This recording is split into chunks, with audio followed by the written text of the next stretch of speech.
মাতরম। জয় হিন্দ। ভারত মাতা কি জয়। জনগণ অধিনায়ক জয় হে, ভারত ভাগ্য বিধাতা। পাঞ্জাব সিন্ধু গুজরাট মারাঠা, দ্রাবিড় উৎকল বঙ্গ,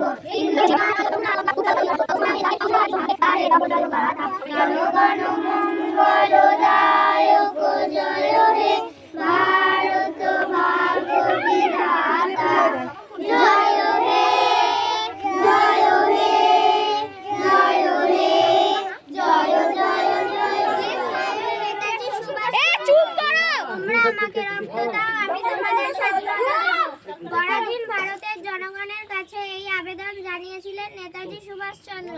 তিনি 1897 খ্রিস্টাব্দের 23 জানুয়ারি উড়িষ্যা রাজ্যের কটক শহরে জন্মগ্রহণ করেন। পিতার নাম জানকীনাথ বসু, মাতা প্রভাবতী দেবী।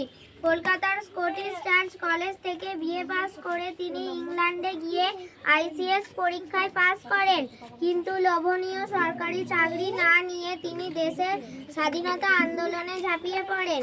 এজন্য বহুবার তাকে কারাবরণ করতে হয়।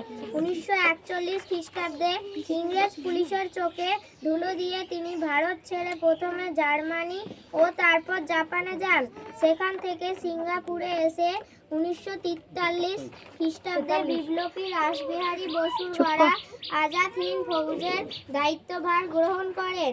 সম্পূর্ণ ভারতীয় সৈনিকদের নিয়ে গড়া এই ফৌজ নিয়ে নেতাজি ইংরেজদের বিরুদ্ধে যুদ্ধ ঘোষণা করেন এবং 1944 সালে ভারতে এসে মণিপুর রাজ্যের কোহিমায় যুদ্ধ করেন, কিন্তু এরপর নানা কারণে এই বাহিনী পিছু হাঁটতে বাধ্য হন।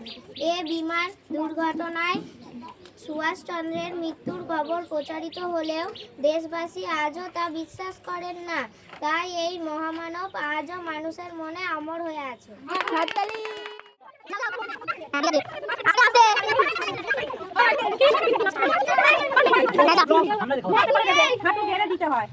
ইয়েস, এই তো, এটা হলো ঠিকঠাক, এটাই দেবো।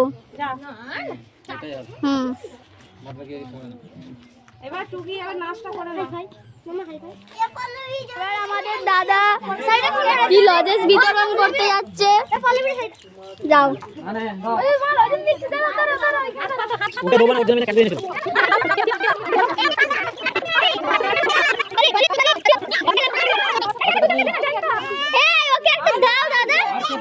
দুজনকে দাও। এই তো ভালো। এই